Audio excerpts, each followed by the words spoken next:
Saudara-saudariku yang terkasih dalam Tuhan kita Yesus Kristus. Salam jumpa, hadir bersama saya Romo Nikolaus Yohanes Kambe Okar dalam Renungan Harian Katolik. Saudara-saudariku yang terkasih dalam Tuhan kita Yesus Kristus. Tuhan Yesus menyatakan secara tegas penderitaan yang akan dialami para murid yang percaya kepadanya.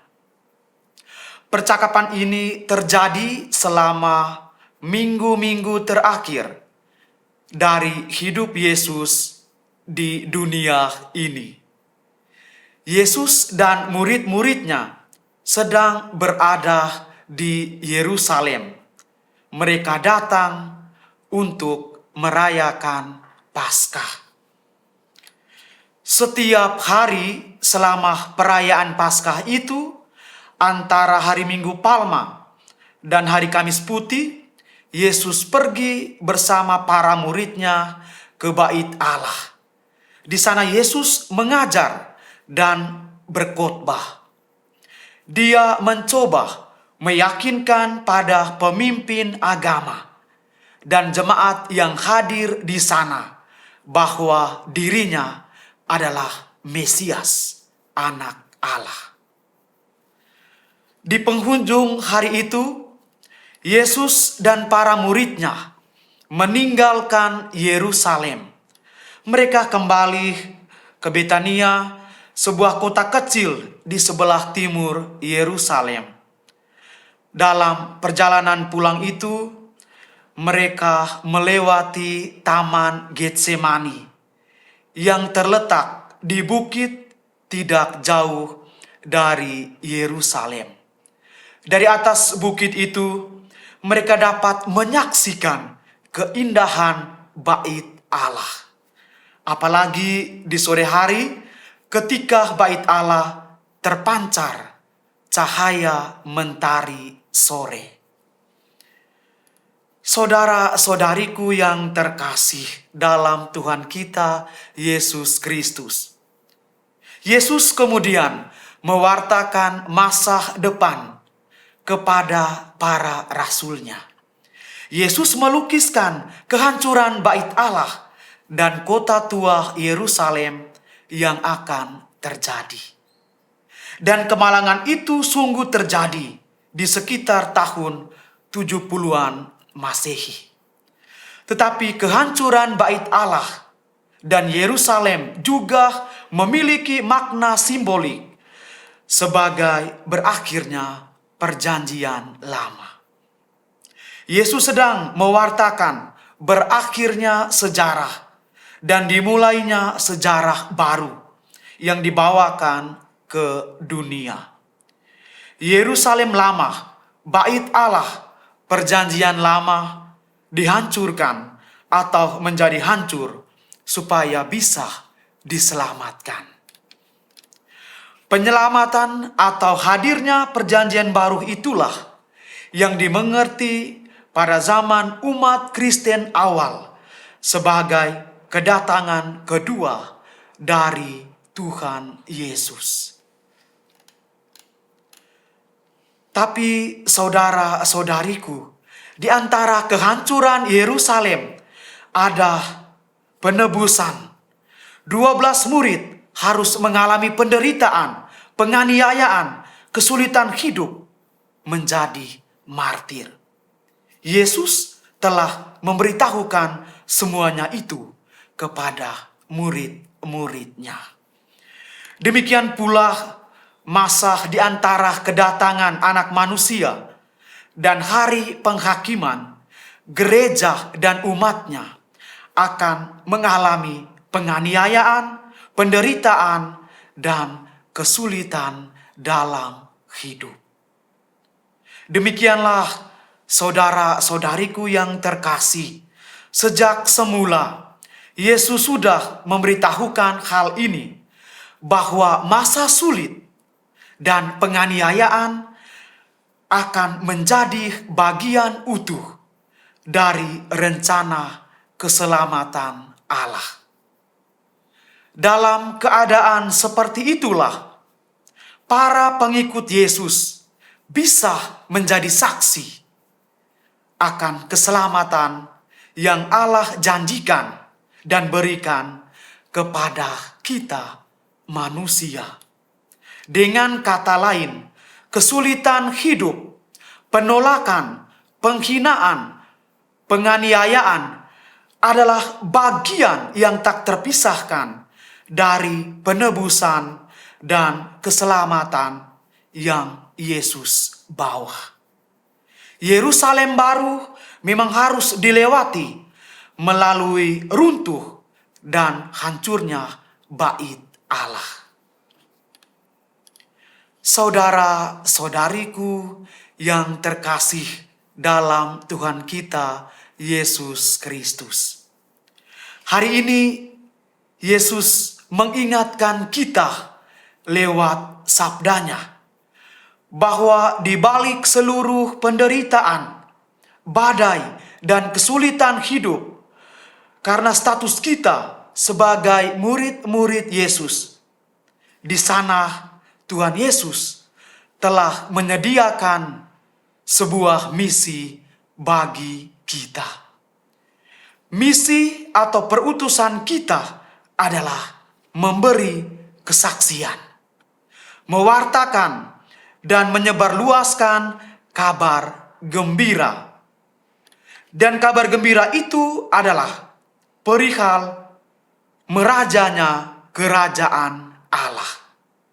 Kita diminta menyebarkan sukacita Injil supaya orang lain bisa bertumbuh dan membangun persaudaraan dengan Kristus sendiri. Saudara-saudariku yang terkasih dalam Tuhan kita Yesus Kristus, supaya kita bisa menjalankan misi teramat mulia ini, kita sendiri harus terlebih dahulu menjadi sahabat-sahabat Yesus yang setia. Kita harus menjadi sahabatnya yang sejati.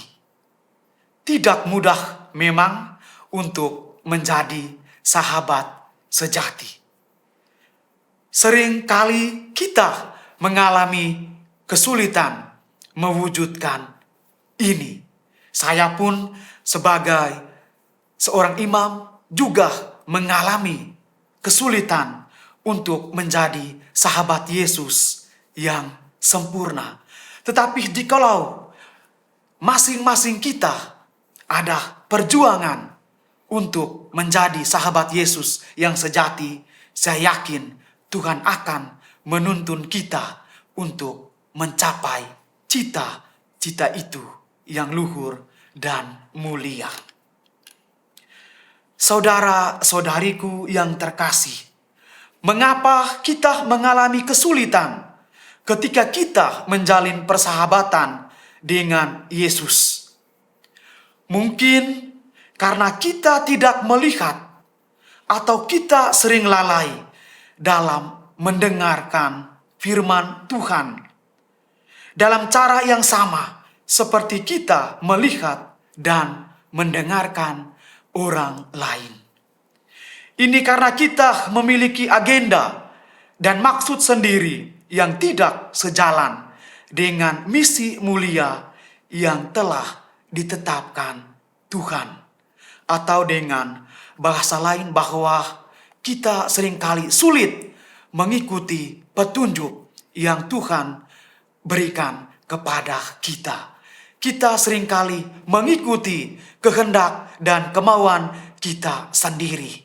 Akibatnya kita sulit untuk mencapai kesempurnaan di dalam Allah, menjadi murid-murid Allah yang setia.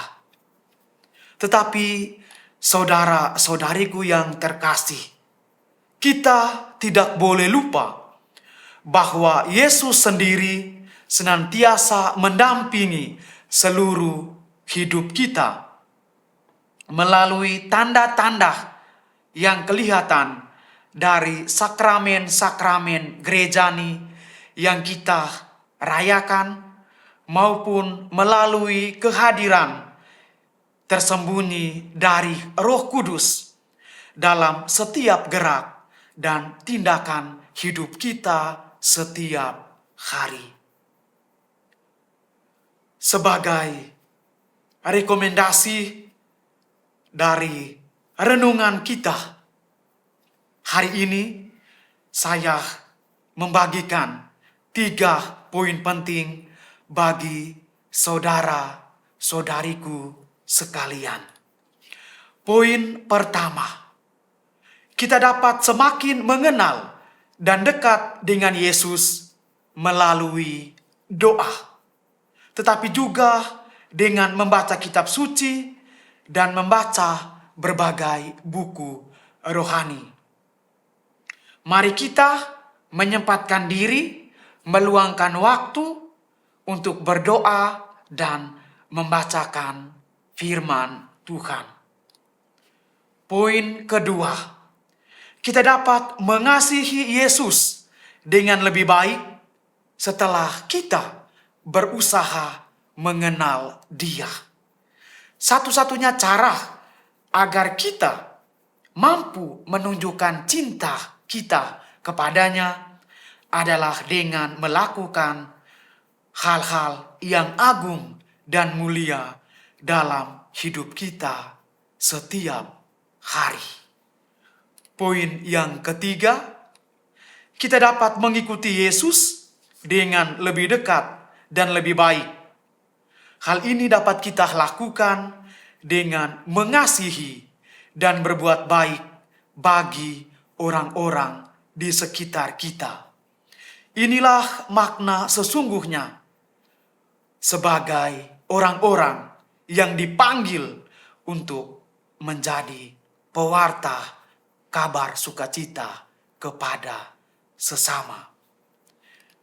Saudara-saudariku yang terkasih dalam Tuhan kita Yesus Kristus, kita tahu bahwa untuk menjadi pewarta Allah bukan pekerjaan yang mudah, bukan pekerjaan yang gampang. Bahwa karena perintah untuk mewartakan kabar sukacita Injil tidak membuat kita menderita dan dianiaya. Tetapi itu harus terjadi supaya sukacita Injil yang kita wartakan itu menjadi penuh.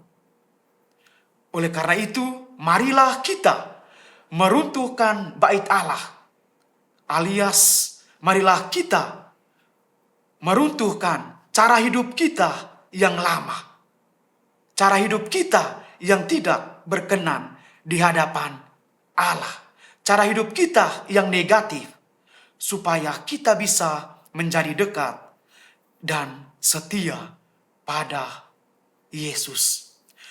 Melalui jalan inilah kabar sukacita keselamatan Allah kepada manusia tentunya dapat kita wartakan setiap hari, entah itu dalam keluarga kita masing-masing maupun kepada sesama. Tuhan memberkati.